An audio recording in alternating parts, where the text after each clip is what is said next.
ஏ all இந்த வீடியோவில் ஒரு சூப்பரான பெப்பர் சிக்கன் ரோஸ்ட் எப்படி செய்கிறதா பார்க்க போகிறீங்க. இந்த டிஷ்ஷுக்கு அவ்வளோ இன்க்ரீடியன்ட்ஸ் தேவையில்லை கைஸ். வெறும் 5 to 6 இன்க்ரீடியன்ட்ஸ் வச்சு சிம்பிளாக எப்படி செய்யலான்னு பார்க்கலாம்.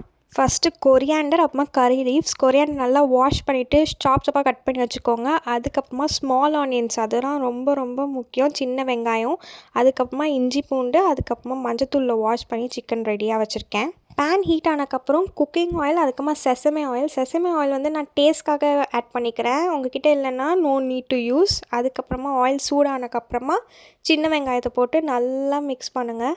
ஆனியன் நல்லா ரோஸ்ட் ஆனதுக்கப்புறமா 2 டீஸ்பூன் இஞ்சி பூண்டு பேஸ்ட் ஆட் பண்ணியிருக்கேன். பேச்சுலர்ஸ் கூட ஈஸியாக அந்த டிஷ்ஷை ட்ரை பண்ணலாம். வெளில கூட இஞ்சி பூண்டு வாங்கி போட்டுக்கலாம். இப்போ நம்ம இந்த இஞ்சி பூண்டு பேஸ்ட்டை நல்லா மிக்ஸ் பண்ணிக்கலாம். அதோட ஸ்மெல்லே வரக்கூடாது. அதுக்கப்புறமா 1 டீஸ்பூன் உப்பு ஆட் பண்ணிக்கோங்க. அதான் என்னோடய டீஸ்பூனோட சைஸு. வந்து 1/2 kg சிக்கன் எடுத்திருக்கேன். ஸோ 10 காஞ்ச மிளகாஸை நான் வந்து ஆட் பண்ணிக்கிறேன். உங்களுக்கு கம்மி பண்ணணுன்னா நீங்கள் கம்மி பண்ணிக்கலாம் உங்கள் காரத்துக்கு ஏற்ற மாதிரி. அப்புறமா 1/2 டீஸ்பூன் மஞ்சத்தூள், 1/2 டீஸ்பூன் கார மிளகாத்தூள். இதையும் ரா ஸ்மெல் போகிற வரைக்கும் நல்லா மிக்ஸ் பண்ணிக்கோங்க. இப்போ நம்ம சிக்கன் ஆட் பண்ணிடலாம். 1/2 kg சிக்கன் நான் ஆட் பண்ணியிருக்கேன்.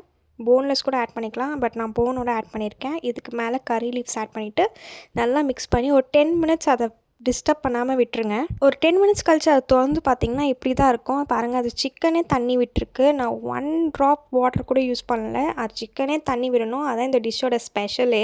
சிக்கன் நல்லா வெந்தக்கப்புறமா நான் 1 teaspoon of pepper, 2 teaspoon of ஜீரகம் போட்டு அரைச்சி வச்சுருந்தேன். அதோட பவுடர் ஒரு 2 டீஸ்பூன் ஆட் பண்ணிக்கோங்க. அதுக்கு மேலே ஒரு ஃப்ரெஷ் கொரியாண்டர் லீவ்ஸை ஆட் பண்ணிங்கன்னா சூப்பரான சிக்கன் பெப்பர் ரோஸ்ட் ரெடி. இது சாம்பார் ரைஸ், பருப்பு ரைஸ், அதுக்கப்புறமா ரசம் ரைஸ்க்கு ரொம்பவே சூப்பராக இருக்கும். கண்டிப்பாக ட்ரை பண்ணிட்டு எப்படி இருக்குன்னு கமெண்ட்டில் சொல்லுங்கள். ஸோ என்னோடய ஸ்பெஷல் லன்ச் என்னென்னு பார்த்தீங்கன்னா சிக்கன் பெப்பர் ரோஸ்ட், பருப்பு கீரை, அதுக்கப்புறமா ரைஸ். கண்டிப்பாக ட்ரை பண்ணி பாருங்கள். எப்படி இருக்குன்னு மறக்காமல் கமெண்ட்டில் சொல்லுங்கள். See you in another video. Please like, share and subscribe. Bye bye.